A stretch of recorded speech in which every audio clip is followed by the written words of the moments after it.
ஒருவன் தண்ணீரினால் பிறக்க வேண்டும் என்றால் என்ன? தண்ணீரினால் பிறக்க வேண்டும் என்பது திருமுழுக்கை குறிப்பதாகும் என்று சொல்வது சரியா? தண்ணீரினால் பிறக்க வேண்டும், ஆவியினால் பிறக்க வேண்டும் என்று இரண்டு பிறப்புகள் இருக்கிறதா? திருமுழுக்கு பெற்றுக்கொண்டால்தான் மறுபிறப்பு கிடைக்குமா? திருமுழுக்கு என்பது சபையினுடைய சடங்கா? திருமுழுக்கு என்பது மறுபிறப்பை அடைந்த பிறகு பெற்றுக்கொள்கிற அடையாளமா? தண்ணீரினால் பிறக்க வேண்டுமென்றால் என்ன? ஆவியினால் பிறக்க வேண்டுமென்றால் என்ன? இவைகளை பற்றியுள்ள தெளிவான விளக்கத்தை இந்த காணொளியில் நீங்கள் கேட்கலாம்.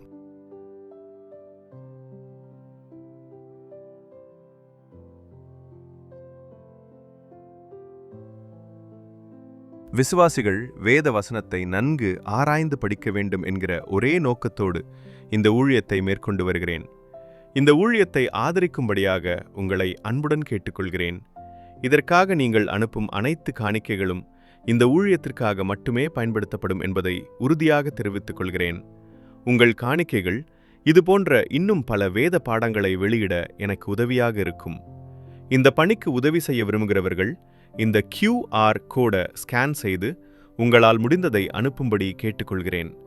கடவுளுடைய பணியில் எசேக்கியேல் சண்முகவேல். நமது இரட்சகராய் இயேசு கிறிஸ்து நாமத்தில் உங்களுக்கு என்னுடைய அன்பின் வாழ்த்துக்கள். உங்கள் சிந்தனைக்கு என்கிற என்னுடைய யூடியூப் செய்திகள் விசுவாசிகள் பயனடைய வேண்டும் என்கிற நோக்கத்தோடு கூட நான் அதை தயார்படுத்தி உங்களுக்கு வழங்கி வருகிறேன். கருகலான சத்தியங்களை எளிதில் புரிந்து கொள்ளும்படியாகவும் விளங்க முடியாத பகுதிகள் நீங்கள் தெரிந்து கொள்ள வேண்டும் என்கிற ஒரு சிறந்த பாரத்தோடு இந்த செய்திகளை ஆயத்தப்படுத்தி உங்களுக்கு வழங்கி வருகிறேன். இந்த செய்திகள் உங்களுக்கு பயனுள்ளதாக இருக்கிறது என்று நீங்கள் கருதினால் இந்த சேனலை சப்ஸ்கிரைப் பண்ணவும், இதை மற்றவர்களுக்கு அறிமுகம் செய்து வைத்து இந்த ஊழியத்தை ஆதரிக்கும்படியாக உங்களை அன்போடு கேட்டுக்கொள்கிறேன். ஆண்டவராய் இயேசு கிறிஸ்து தான் உயிரோடு இருந்த நாட்களில் 20க்கும் மேற்பட்ட நபர்களோடு தனிப்பட்ட உரையாடல்களை நடத்தியதாக வேதத்தில் குறிப்பிடப்பட்டுள்ளது. அப்படி 20க்கும் மேற்பட்ட நடத்திய அந்த உரையாடல்களில் மிக சிறந்த உரையாடல் எதுவென்றால் ஆண்டவராய் இயேசு கிறிஸ்து நிக்கதோமு கூட நடத்திய அந்த உரையாடல் தான் மிக சிறந்த உரையாடல். அந்த உரையாடல் நீங்க படித்து பார்க்கும் பொழுது விதவிதமான ஆழமான சபைகளுக்கு வேண்டிய அடிப்படை சத்தியங்கள் அந்த ஒரு உரையாடலில் காணப்படுகின்றது. ஆச்சரியமா இருக்கும். அந்த இரவில் இயேசு கிறிஸ்துவை பற்றி அறிந்து கொள்ள வேண்டும் என்ற நோக்கத்தோடு கூட வந்த அந்த மனிதனுக்கு ஆண்டவர் நடத்திய உரையாடல்கள் மிக சிறந்த உரையாடல்கள். ஒருவன் மறுபடியும் பிறக்க வேண்டும், ஜலத்தினாலும் ஆவியினாலும் பிறவாவிட்டால் தேவனுடைய ராஜ்யத்திற்குள் பிரவேசிக்க முடியாது. சர்ப்பமானது மோசையினால் வனாந்திரத்தில் உயர்த்தப்பட்டது போல மனுஷகுமாரன் உயர்த்தப்பட வேண்டும். தேவன் தம்முடைய ஒரே பேரான குமாரனை விசுவாசிக்கிறவன் எவனோ அவன் கெட்டு போகாமல் நித்திய ஜீவனை அடையும்படிக்கு அவரை தந்தளி இவ்வளவாய் உலகத்தில் அன்பு கூர்ந்தார் போன்ற உயர்ந்த கருத்துக்கள் எல்லாம் இந்த ஒரு உரையாடலில் காணப்படுகின்றது. கடந்த 2 பதிவுகளில் நாம் தியானித்த காரியம் என்னவென்றால், யார் இந்த நிக்கதோமும், ஏன் அவன் இயேசு கிறிஸ்து சந்திக்க வந்தான், மறுபிறப்பு என்றால் என்ன, மறுபிறப்பின் அவசியம் என்ன, அது எவ்வளவு முக்கியமானது போன்ற பல காரியங்களை கடந்த 2 பதிவுகளில் பார்த்தோம். இந்த உரையாடல் என்பது யோவான் எழுதின நற்செய்தி நூலில் 3வது அதிகாரம் 1 முதல் 21 வரை உள்ள வசனங்களில் காணப்படுகின்றது. இன்றைக்கு நாம் தியானிக்க போகிற தலைப்பு மிகவும் முக்கியமான ஒரு தலைப்பு. அது என்னவென்றால், ஆண்டவராய் இயேசு கிறிஸ்து நிக்கோதேமுக்கு ஒரு பதிலை சொல்கிறார். நீ மறுபடியும் பிறவாவிட்டால் தேவனுடைய ராஜ்யத்துக்குள் பிரவேசிக்க முடியாது என்ற ஆண்டவராய் இயேசுக்கு சொன்ன அந்த வார்த்தைக்கு நிக்கோதேமு என்ன சொன்னான் என்றால், எனக்கு வயதாகிவிட்டது, நான் எப்படி மறுபடியுமா ஒரு தாயின் வயிற்றில் பிறக்க முடியும் என்று கேட்ட பொழுது ஆண்டவர் மிகப்பெரிய ஒரு முக்கியமான ஆழமான ஒரு அழுத்தமான கருத்தை சொல்கிறார். என்னவென்றால், நீ ஜலத்தினாலும் ஆவியினாலும் பிறவாவிட்டால் தேவனுடைய ராஜ்யத்துக்குள் பிரவேசிக்க முடியாது என்று மெய்யாகவே உனக்கு சொல்கிறேன் என்று இந்த நற்செய்தி நூல் 3வது அதிகாரம் 5ஆம் வசனத்தில் ஆண்டவராய் இயேசுக்கு சொன்னதாக பார்க்கலாம். இயேசு பிரதியுத்தரமாக, ஒருவன் ஜலத்தினாலும் ஆவியினாலும் பிறவாவிட்டால் தேவனுடைய ராஜ்யத்தில் பிரவேசிக்க மாட்டான் என்று மெய்யாகவே உனக்கு சொல்லுகிறேன். இந்த வசனத்தில் சொல்லப்பட்ட சில ஆழமான கருத்துக்களை நாம் புரிந்து கொள்ள வேண்டும். நிக்கதோமு கேட்ட கேள்விக்கு மறுபடியும் நான் எப்படி பிறக்க முடியும் என்று சொன்ன போது ஆண்டவர் இந்த வார்த்தையை சொல்கிறார், நீ மறுபடியும் பிறப்பதற்கு நீ ஜலத்தினாலும் ஆவியினாலும் பிறக்க வேண்டும். இதுல சில முக்கியமான வார்த்தைகளை நாம் பகுத்து ஆராய வேண்டும். முதலாவது பார்க்கக்கூடிய காரியம் என்றால், அந்த மறுபடியும் பிறப்பதற்கு 2 முக்கியமான காரியங்கள் அவசியம். ஒன்று, ஜலத்தினால் பிறக்க வேண்டும், ஆவியினால் பிறக்க வேண்டும். அப்படி என்றால் இது 2 வகையான பிறப்பு அல்ல. ஒரு நாணயத்திற்கு 2 பக்கங்கள் உள்ளது போல மறுபிறப்பிற்கு 2 பக்கங்கள் இருக்கிறது. ஒன்று ஜலத்தினால் மறுபடியும் பிறக்க வேண்டும், இன்னொன்று ஆவியினால் மறுபடியும் பிறக்க வேண்டும். இந்த 2ம் சேர்ந்துதான் ஒரு மறுபிறப்பினுடைய முழுமையான அடையாளமாக கருதப்படுகின்றது.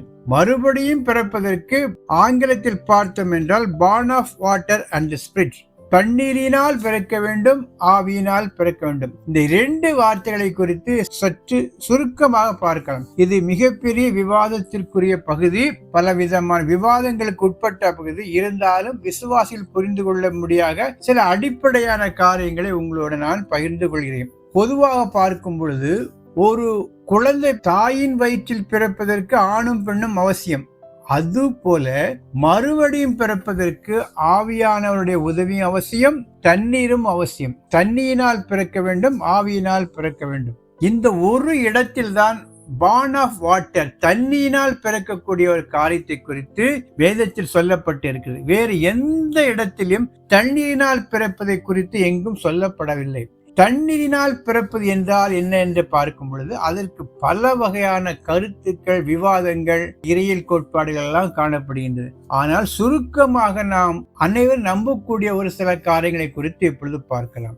ஜலத்தினால் பிறப்பது என்றால் என்ன என்று பார்க்கும் பொழுது முக்கியமான சில தியரி இருக்கு. ஒரு தியரினா, ஜலத்தினால் பிறப்பது என்பது இங்கு எதை குறிக்கிறது என்றால் திருமுழுக்கை பற்றி குறிக்கக்கூடிய ஒரு காரியம்.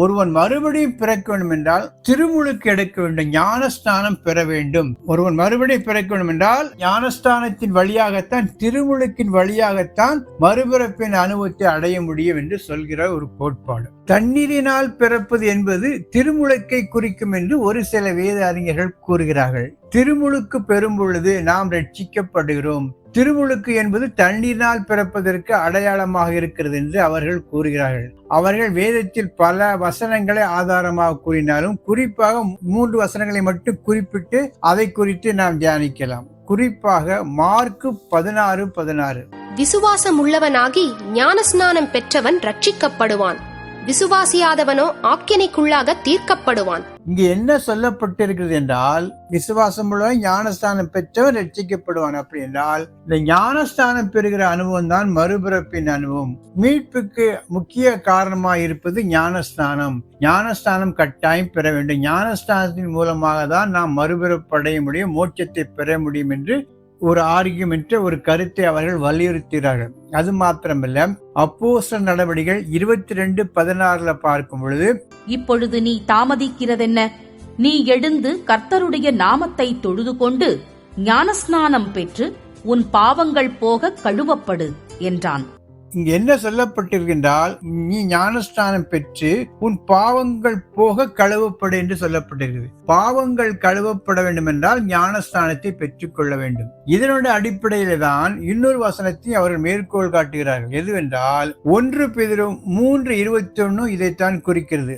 அதற்கு ஒப்பனையான ஞானஸ்நானமானது மாம்ச அழுக்கை நீக்குதலாயிராமல் தேவனை பற்றும் நல் மனசாட்சியின் உடன்படிக்கையாயிருந்து இப்பொழுது நம்மையும் இயேசு கிறிஸ்துவினுடைய உயிர்த்தெழுதலினால் ரட்சிக்கிறது.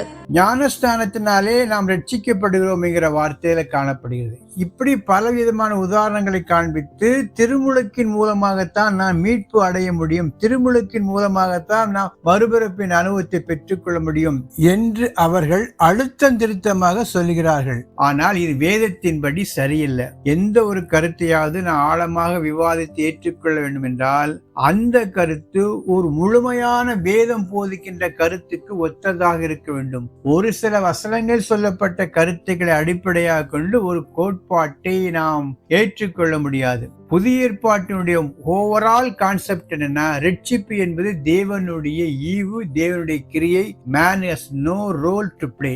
ரட்சிப்புல மனிதன் செய்யக்கூடிய காரியம் என்பது ஒன்றும் கிடையாது. நாம் கிருபையினாலே விசுவாசத்தை கொண்டு ரட்சிக்கப்பட்டிருக்கிறோம். இதுல மனிதனுடைய பங்கு ஒன்றும் கிடையாது. ஞான ஞானஸ்தானம் எடுத்தால் மட்டும் நான் ரட்சிக்கப்பட முடியாது. மனம் திரும்ப வேண்டும். அது தேவனுடைய முன்குறித்தல் என்று பலவிதமான அடுக்குகளை கொண்ட காரியம். திருமுழுக்கு என்பது மறுபிறப்பை அடைவதற்காக பெற்றுக்கொள்ள வேண்டிய ஒரு நிகழ்வு அல்ல. இந்த திருமுழுக்கு பெற்றால்தான் மறுபிறப்பு அடைய முடியும் என்கிற ஒரு சடங்காச்சாரம் தவறு. திருமுழுக்கு என்பது மறுபிறப்பு அடைந்த பின்பு அதற்கு அடையாளமாக நாம் பெற்றுக்கொள்ள வேண்டிய காரியம். இரண்டுக்கும் ஒரு மிகப்பெரிய வித்தியாசம் உண்டு.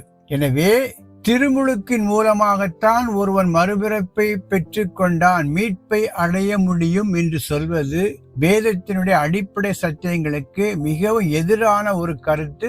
அது மிகவும் ஒரு கரைபடிந்த ஒரு உபதேசத்தை குறிப்பதாகும். அடுத்ததாக பார்க்கும் பொழுது இங்க தண்ணீரினால் பிறக்க வேண்டும் என்பது எதை குறிப்பது? ஏன் ஆண்டவராய் இயேசு கிறிஸ்து நிக்கதோமை பார்த்து நீ தண்ணீரினால் பிறக்க வேண்டுங்கிற காரியத்தை சொல்கிறார் என்று பார்க்கும் பொழுது அதை இரண்டு வகையில் நாம் புரிந்து கொள்ள வேண்டும். தண்ணீரினால் சுத்திகரிப்பது, தண்ணீரினால் பிறப்பது. முதல்ல தண்ணீரினால் சுத்திகரிப்பது என்றால் என்னென்று பார்க்கும் பொழுது தண்ணீர் என்பது தேவ வசனத்தை குறிக்கக்கூடிய காரியமாகும்.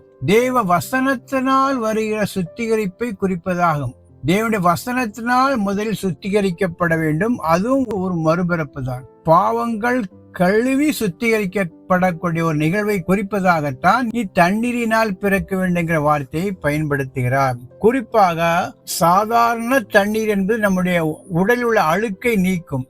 ஆவிக்குரிய அழுக்கை நீக்குவது தேவ வசனம். அதனால்தான் பல இடங்களில் வேத வசனம் தண்ணீரோடு ஒப்பிடப்பட்டுள்ளது. எப்படி என்றால் எசேக்கியேல் 36, 25, 27 படிக்கும் போது இது தெளிவாக தெரியும்.